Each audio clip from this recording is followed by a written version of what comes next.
সুপ্রিয় দর্শক, আসসালামু আলাইকুম। আজকের আমি এই ভিডিওটা করেছি একটা অন ডিমান্ডের উপর, বিশেষ করে আমার প্রিয় প্রবাসী ভাইদের জন্য।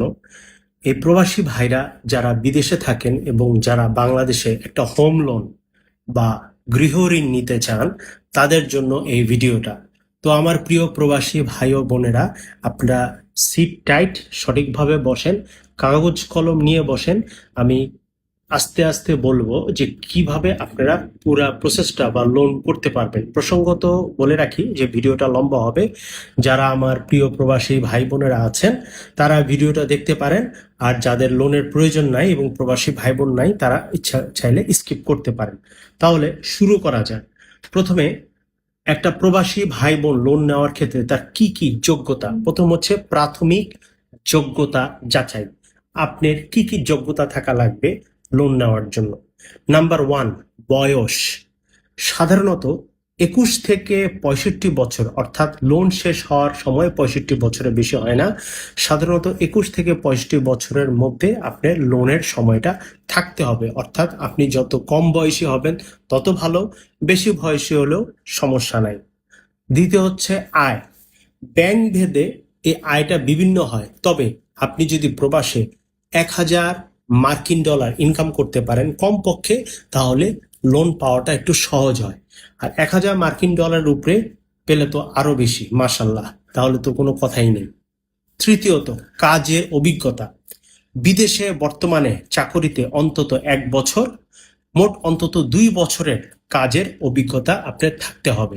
অর্থাৎ 1 বছরের একটা কাজের অভিজ্ঞতা থাকবে, অথবা অ্যাটলিস্ট 2 বছরের একটা কাজের অভিজ্ঞতা থাকবে। মানে যত কাজের অভিজ্ঞতা থাকবে তত আপনার জন্য ভালো হবে। রেমিটেন্স এবং আপনার যে ইনকাম, এটা অবশ্যই বৈধ রেমিটেন্স পথে আসতে হবে।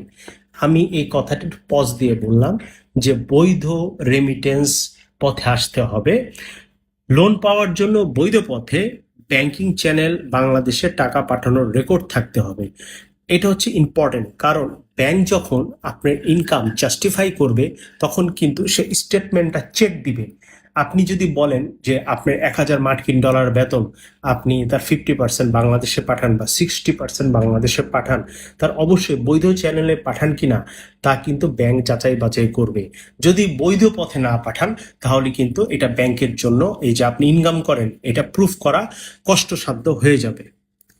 প্রয়োজনীয় কাগজপত্র। এখন প্রয়োজনীয় কি কি কাগজপত্র আপনার লাগবে। প্রথম হচ্ছে পাসপোর্ট ও ভিসা এবং এনআইডি। আপনার বৈধ এনআইডি থাকতে লাগবে এবং বৈধ পাসপোর্ট এবং ভিসার সত্যায়িত কপি থাকতে লাগবে। ওয়ার্ক পারমিটের কপি। আপনার সংশ্লিষ্ট দেশে, যে দেশে কাজ করেন, তার বৈধ ওয়ার্ক পারমিটের কপি থাকতে লাগবে। আয়ের প্রমাণ, গত 6 মাসের স্যালারি স্লিপ বা স্যালারি সার্টিফিকেট, অর্থাৎ আপনি যে কোম্পানিতে কাজ করেন সেই কোম্পানির যে স্যালারি স্লিপ এবং যেটা আপনি স্টেটমেন্টে ঢুকেন বা আয়ের একটা প্রত্যয়ন পত্র থাকতে লাগবে। ব্যাংক স্টেটমেন্ট, বিদেশের ব্যাংক এবং বাংলাদেশের ব্যাংকে গত 1 বছরের স্টেটমেন্ট থাকতে লাগবে। EDIN সার্টিফিকেট, বাংলাদেশে আপনার ট্যাক্স আইডেন্টিফিকেশন নম্বর থাকতে লাগবে। গ্যারান্টর এবং কো অ্যাপ্লিকেন্ট, দেশে বসবাসরত একজন নিকট আত্মীয়, বাবা, মা, ভাই, বোন বা স্ত্রী। নিকট আত্মীয় মানে ফার্স্ট ব্লাডের কথা আমি বলছি। বাবা, মা, ভাই, বোন বা স্ত্রী কো অ্যাপ্লিকেন্ট বা গ্যারান্টর হিসেবে থাকতে হবে। এখানে একটা উল্লেখযোগ্য ইস্যু হচ্ছে যে আপনি তো লোনটা নেওয়ার পরে বিদেশে চলে যাবেন, কিন্তু ব্যাংক কার সাথে সার্বক্ষণিক যোগাযোগ করবে? সবচেয়ে ফার্স্ট গ্যারান্টর আমরা হব কো অ্যাপ্লিকেন্ট। গ্যারান্টর না, প্রথম হচ্ছে কো অ্যাপ্লিকেন্ট বলি। আপনি আপনার ওয়াইফ হচ্ছে co applicant as well as guarantor. সাথে থাকবেন আপনার বাবা, মা, ভাই, বোন। যদি আপনি বিয়ে শাদী না করে থাকেন তাহলে আপনার বাবার নামে অথবা মার নামে জয়েন্টলি লোনটা নিতে হবে।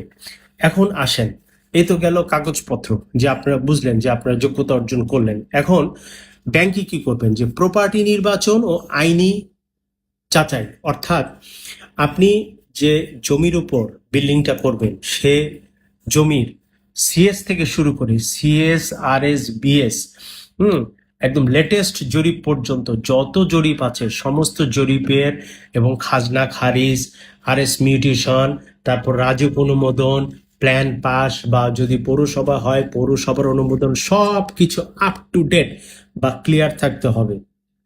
এই ডকুমেন্টগুলি অত্যন্ত গুরুত্বপূর্ণ। অনেকে দেখে যে বাড়ি করে ফেলেন কিন্তু অনুমতি নেয় না। অনুমতি ছাড়া তো আপনার বাড়ি বৈধই না। যদি অনুমতি ছাড়া আপনি বাড়ি করেন তাহলে কিন্তু সেখানে ব্যাংক লোন দিতে পারে না। এখন আবেদনপত্রের ধাপসমূহ, মনে করেন উপরোক্ত সমস্ত ডকুমেন্টগুলি আপনার ওকে আছে। এখন আপনি কি করবেন? আপনি আপনার পছন্দ মতো একটা ব্যাংক নির্বাচন করবেন যে হ্যাঁ, আমি ওই ব্যাংক থেকে লোন নিব। ওই ব্যাংকে আপনি চাইলে অনলাইনেও আবেদন করতে পারেন, আবার বাংলাদেশে এসেও আবেদন করতে পারেন, আবার ভিসা অফিসের মাধ্যমেও আবেদন করতে পারেন। সেক্ষেত্রে এই যে আপনার যে অ্যাপ্লিকেশন বা স্বাক্ষর, এটা হলো বাংলাদেশে দূতাবাস আপনার এই স্বাক্ষরগুলি অ্যাটেস্টেশন করে দিবে। তবে নর্মালি যেটা দেখা যায় যে সাধারণত যারা বড়োয়ার তারা বাংলাদেশে আসে, বাংলাদেশে এসে অ্যাকাউন্ট ওপেনিং এর সমস্ত ধাপ পূর্ণ করে তারা আবার চলে যায়। আবার যখন লোন পাস হবে রেজিস্ট্রেশনের সময় সেকেন্ড টাইম আবার আসে, দুইবার আসতে পারে। এইটা একটা। আবার দ্বিতীয়ত হচ্ছে অনেকে আবার একদম 3 মাসের ছুটি নিয়ে আসে। ওই 3 মাসের মধ্যেও কিন্তু একটা কাগজপত্র যদি ওকে থাকে, ডকুমেন্টেশন যদি ক্লিয়ার থাকে, তাহলে কিন্তু লোন পাওয়াটা অত্যন্ত সহজ হয়। তারপর হচ্ছে প্রপার্টি ভ্যালুয়েশন। আপনার যখন সমস্ত কাগজপত্র ব্যাংক ওকে দেখবে, লিগ্যাল ডিপার্টমেন্ট ওকে, এভরিথিং ওকে, তখন কিন্তু ব্যাংক একটা প্রপার্টি ভ্যালুয়েশন করবে। অর্থাৎ আপনি যে জায়গার উপর জমিটা করবেন সেটার কস্ট এস্টিমেশন, কত টাকা লোন লাগবে, আপনার দেওয়া তথ্য উপাত্ত মতে ঠিকঠাক আছে কিনা, প্রপার্টির একটা ভ্যালুয়েশন করবে। সে ভ্যালুয়েশন অনুযায়ী, সেই ভ্যালুয়েশন প্লাস আপনার ইনকাম, এই দুইটা মিলে কিন্তু আপনার লোনের লিমিট সেট করা হবে। তারপর হচ্ছে 5 নম্বর ধাপ হচ্ছে লোন অনুমোদন। সবকিছু ঠিক থাকলে আপনার লোন অনুমোদন হবে এবং আপনি একটা স্যাংশন লেটার পাবেন। এই স্যাংশন লেটারে আপনি কত দিনের জন্য লোনটা পাচ্ছেন, কত ইন্টারেস্ট রেটের লোনটা পাচ্ছেন এবং কি কি টার্মস অ্যান্ড কন্ডিশনের লোনটা পাচ্ছেন সেটা পরিপূর্ণভাবে বলে দেওয়া থাকবে। তারপর হচ্ছে মর্গেজ এবং রেজিস্ট্রেশন। প্রপার্টি ব্যাংকের নামে লিয়েন বা মর্গেজ রাখতে হবে, এটা তো সাধারণ কথা। কিন্তু আপনি যদি কোনো কারণে বিদেশ থেকে আসতে না পারেন, তবে একজন পাওয়ার অফ অ্যাটর্নি নিযুক্ত করে দিবেন। হ্যাঁ, যেটা একজন পাওয়ার অফ অ্যাটর্নি নিযুক্ত করে দিবেন। এই পাওয়ার অফ অ্যাটর্নি হোল্ডারের মাধ্যমেও কিন্তু মর্গেজ রেজিস্ট্রেশন করা যায়, যদি ব্যাংকের লয়ার সেটা অ্যাপ্রুভ করে। 7, লোন ডিসবার্সমেন্ট। যে ইকুইটি রেশিও, যে লোন টু ইকুইটি রেশিও যে 70-30% হয়ে থাকে, অর্থাৎ 70% ব্যাংক দিবে এবং 30% আপনি দিবেন। তো ধাপে ধাপে ব্যাংক কর্মকর্তা বা ব্যাংক কর্মচারী বা ব্যাংক আপনার এই লোনটা দিবে। এই জিনিসটা একটু বুঝাই বলছি। মনে করেন আপনি ফার্স্ট ফ্লোর কমপ্লিট করেছেন, এখন সেকেন্ড ফ্লোর অ্যান্ড থার্ড ফ্লোরের জন্য আপনার 60 লক্ষ টাকা পাস হয়েছে। সেকেন্ড ফ্লোরের জন্য 30 লক্ষ এবং আর বাকি থার্ড ফ্লোরের জন্য 30 লক্ষ, 60 লক্ষ। প্রথমে ব্যাংক করবে কি, যে আপনাকে 30 লক্ষ টাকা লোন দিবে আপনার ফার্স্ট ফ্লোরটা পুরাটা কমপ্লিট করার জন্য এবং একটা টাইম দিবে, এবং এই টাইমের মধ্যে আপনাকে 30 লক্ষ টাকা দিয়ে ফার্স্ট ফ্লোর পুরাটা কমপ্লিট করতে হবে। পুরাটা কমপ্লিট করার পরে ব্যাংক সেটার ছবি দেখবে, আবার ভেরিফিকেশনে আসবে, সেটার ছবি দেখবে, আবার হেড অফিসে পাঠাবে এবং সেকেন্ড ফেজ এবং লাস্ট ফেজের ডিসবার্সমেন্টের জন্য হেড অফিসে আবেদন করবে। যদি সবকিছু ঠিকঠাক থাকে, আরো পরবর্তী শেষ ধাপ 30 লক্ষ টাকা হবে আপনার থার্ড ফ্লোরের জন্য। তা আশা করি এই জিনিসটা আপনারা বুঝতে পেরেছেন। আরো কিছু গুরুত্বপূর্ণ টিপস দেই, যেমন ডেপ্ট ইকুইটি রেশিও। বাংলাদেশ ব্যাংকের নিয়ম অনুযায়ী এটি সাধারণত 70-30 হয়ে থাকে, অর্থাৎ ব্যাংক প্রপার্টি মূল্যের সর্বোচ্চ 70% লোন দিবে আর বাকি 30% আপনাকে নিজের থেকে দিতে হবে। আর পাওয়ার অফ অ্যাটর্নি, যেহেতু আপনি বিদেশে আছেন, বাংলাদেশে আপনার পক্ষে লোন প্রসেস ও রেজিস্ট্রেশন করার জন্য একজনকে আইনি ক্ষমতা বা পাওয়ার অফ অ্যাটর্নি দিতে হবে, যা এমবেসি থেকে এন্ডোর্স করা হতে হবে। যদি আপনি না আসতে পারেন তাহলে পাওয়ার অফ অ্যাটর্নি একজনকে নিযুক্ত করতে পারেন। আশা করি আমি অত্যন্ত সংক্ষেপে যতটুকু পেরেছি প্রবাসী ভাইরা কিভাবে লোন নিতে পারেন তা একটু কভার করেছি।